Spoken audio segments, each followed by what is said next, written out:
Well, welcome back to another episode of Cooking Candace. Join us on today's show as I completely cremate the crack conspiracies conjured up in the comprehensively kooky consciousness that is Candace Owens.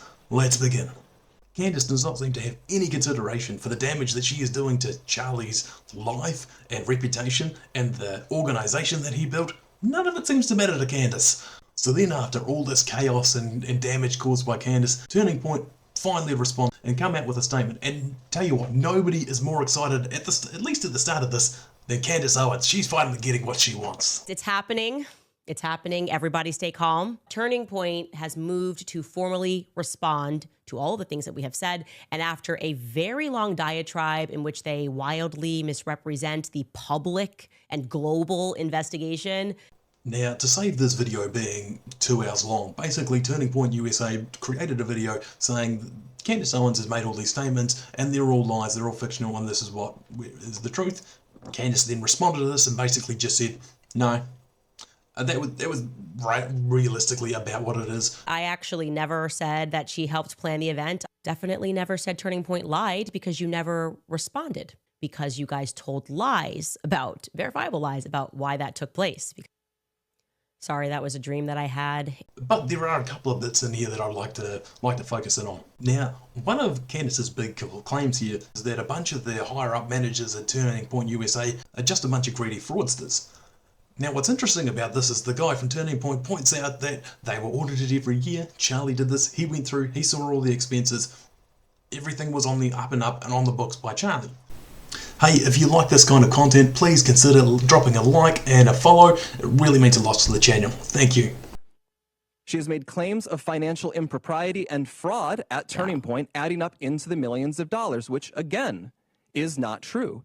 Charlie made sure the organization was audited by a third party every year. He personally reviewed and he signed off on every expense report, and literally every single bill paid by the organization down to a single United States dollar.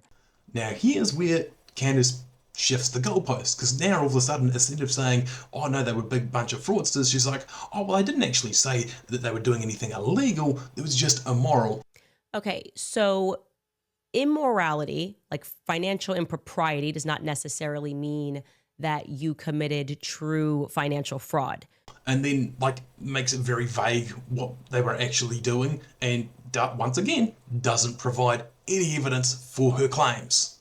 There's definitely financial impropriety at the company. I would say that if you are representing yourself as a charity and what you're actually, I'm not doing anything illegal, but it's inappropriate, it's improper. Now, one of the things that Candace brings up quite a few times is that Charlie apparently wanted to do a Doge audit of Turning Point USA because, according to Candace, he didn't know where the money was going or where it was coming from or where it was going to, which kind of seems to fly in the face of the claim that the company was actually already audited every year and Charlie signed off on anything. I am struck by the fact that you're still trying to conflate an annual audit with Charlie's explicit request to put together a Doge department 7 days before he died. Address the Doge. But apparently this all stems from an internal memo that Charlie put out where he mentioned doing a Doge audit of the company. This memo was actually leaked to the public, and it is a real thing. However, when you actually read the memo, it's far less about a Doge audit or Charlie claiming anything about financial impropriety within Turning Point USA. He had just announced that Justin Schreif was now promoted to the new COO of Turning Point USA. Yeah, and amongst there, Charlie wanted a Doge effort to make sure the company was more cost efficient and cost effective. Which, okay, she might have something there, but if that's the only evidence she's got, once again, that's no evidence of financial impropriety by anybody. Once again, this is just Candace's wild claims that she doesn't have anything to back up. Now, one claim that really seems to strike a nerve with Candace is Turning Point saying that Candace is profiting by Charlie Kirk's death. A week from now, it's going to be 3 months since Charlie's murder. Candace has not changed her behavior. She has continued to spread falsehoods about Charlie's friends, and she continues to concoct new ones about new people. She's using these falsehoods to enrich herself while dividing the conservative movement. Now, this is very offensive to Candace, and she points out that Turning Point USA, the organisation that Charlie Kirk founded, that people wanted to support, and after his assassination, that they made money. They made a whole lot of money after his death.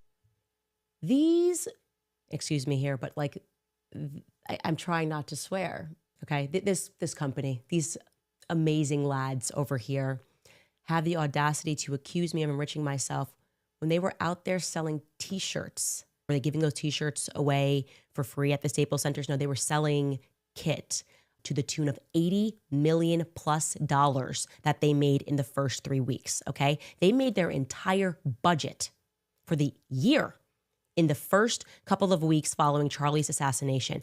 And Candace, she didn't make any money. She's not selling merchandise. So, you know, you can't really conflate the two. She's just doing her job. And they are attacking me with zero proof that I've made a single dollar off of Charlie's assassination. I did not sell a cup. I did not sell a mug, okay? I did not sell anything. You did that. Which might sound okay, except that if you look at the fact that her YouTube channel has absolutely exploded since Charlie Kirk's assassination. She gained over 700,000 subscribers in a month following Charlie Kirk's assassination. And not to mention that her views have also skyrocketed. Her views initially doubled and have continued about 30% above what they were previously. So you're telling me, Candace, that on your show, where you do ad reads for your audience, You can use code Candace at checkout to save up to $45 off, plus you'll get free shipping. that you don't earn more money when you have more viewers? That's interesting. So you're saying there's no financial gain for you at all in this, because it really seems like maybe you've gained a whole bunch of subscribers, you've gained a whole bunch of new viewers, and then probably you're earning a whole bunch more money from your advertisers for them advertising on your show. Also, one of the most outrageous things is she criticised Turning Point USA for selling merchandise after Charlie Kirk's assassination. She said, "I'm not doing that." And then on the very same episode, right at the end, what does she do? She advertises mugs and merchandise for Candace Owens.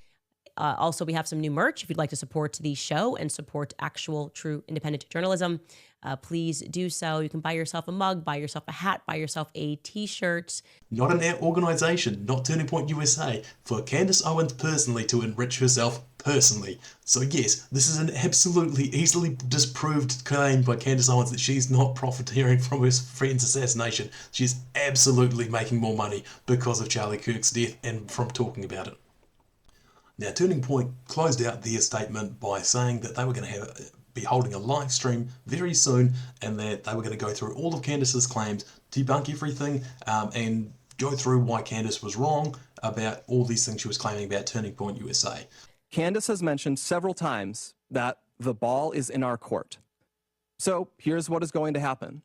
In the near future, there will be a live stream here in Phoenix where we address in a clear and comprehensive way the claims and accusations, the false accusations that have been made against Charlie's family, friends, and the people here at Turning Point.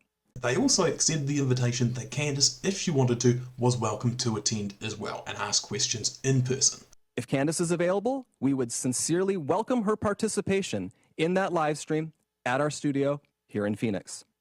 Which Candace absolutely wanted. She said how great this was. That's all she wanted. Yes, absolutely agreed. Yay! Finally! Not only agreed with all the bells and conditions, and yeah, no, let's just do it. We don't even have to wait. I can do it tomorrow, is what she said. You can pick the place, you can pick the time. I say we do it tomorrow. We don't need to plan for this. We don't need lawyers in between us, lawyer statements. It's not how I roll, okay?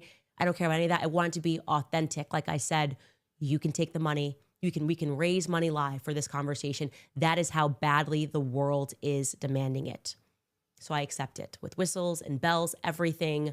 I fully accept. I say, let's do it tomorrow. Let's do it tomorrow. Well, tomorrow came and she certainly changed her tune. Anyway, that's my thoughts, and I'm really keen to hear your guys, so please let me know in the comments and I'll be sure to address them and be back in the next video.